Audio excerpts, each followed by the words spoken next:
Zakat pulda iftorliq bersa yoki ochliq tarqatsa bo'lamdi? Savol.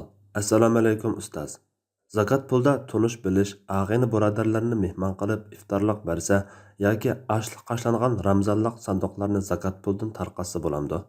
Alloh sizdan rozi bo'lsin. Javob. Va alaykum assalom va rahmatullohi va barakatuh. Barliq hamd sanolar Janobi Allohga bo'lsin. Durud va salomlar payg'ambarimizga, u zotning oila tavobatlariga, ashablariga va u zotga toki qiyomatgacha ergashganlarga bo'lsin. Ro'zadorlarni iftorlatish ajrlik va fazilatli amal bo'lsa-mu, uylarda yoki ko'cha maydonlarda zakat pulni ishlatib iftorliq yoki suhurliq bersa bo'lmaydi. Chunki iftor qildiganlar qatorida boymi bo'ladi. Maktab yoki yotoqlardagi o'quvchilarga iftorliq berilsa, uni boylarning bolalari yeydi. Shunga iftorliqni boylarga hadiya, faqirlarga sadiqa qatorida qilish lozim. Alloh taolo Qur'on Karimda zakat beriladigan 8 turni mundaq bayon qilgan. Zakat faqat faqirlarga, miskinlarga, uni yig'adigan xodimlarga, dillarini islomga moyil qilish ko'zda tutilganlarga, qullarni ozod qilishga, qarzdorlarga, Allohning yo'liga va ibn sabillarga beriladi. Bu Allohning belgilamasidir.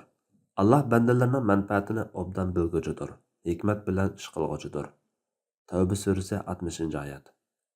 Kambag'alni chaqirdi degan ahvoldami bo'lmaydi.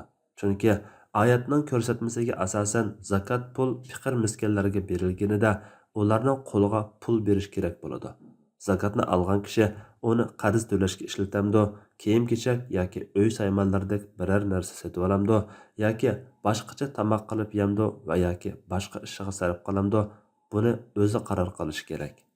Buning asosan ochliq qashlangan ramazonlik sanduqlarni zakat puldan tarqatishmi to'g'ri bo'lmaydi. Bo'libmi, uningdagi ba'zi turlarni faqir qat'iy iste'mol qilmasligimi, iste'mol qilsa uning ziyonli bo'lishi mumkin.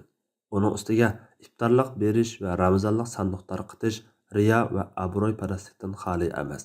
Mabodo faqir daldush yoki pulni qo'liga tutqizsa buzib yetib och qoladigan kishi bo'lsa, uningga zakatdan tamoq olib bersa bo'ladi. Yoki ochliq tijorat qiladigan kishi qo'lidagi ochliqlarning zakatini ochliq bersa joiz bo'ladi. Faqir miskinlarni pulga ega qilish shartdir. Alloh taolo yana bir oyatda zakatni beringlar deb buyurgan. Oyatdagi al-ita so'zi berish degan ma'nodadir. Berish egdorchilikni o'tkazib berish demakdir. Shunga zakatni kambag'alning qo'liga yoki homiysi, otasi va kichik bolaning bir tuqqan yoki yot vasisi degandek vakilining qo'liga tutqizish lozim. Ba'zi kafarat va fidyalarda tamoq berish deb aniq kelgan. Masalan, zihor kafaratida uda 2 oy ro'za tutishi lozim. Qodiri bo'lolmagan odam 60 miskinga tamoq berishi lozim. Ramazonda ro'za tutolmaganlik fidyasida aron tutadigan kishilar tutmasa, kunlik uchun 1 miskinga tamoq fidya berishi lozim deb buyurgan. Buningdagi o'lcham tamoq berish deb buyurilgan farzda tamoq berishga bo'ladi.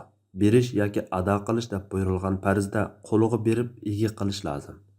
Bu vaqtda Imom Mirdaviy zakatni berganda berilguchiga mulk qilib berish lozim. Shuningdek, uni faqirlarga nashtaliq yoki kashf tamoq shaklida yegisi bo'lmaydi deydi.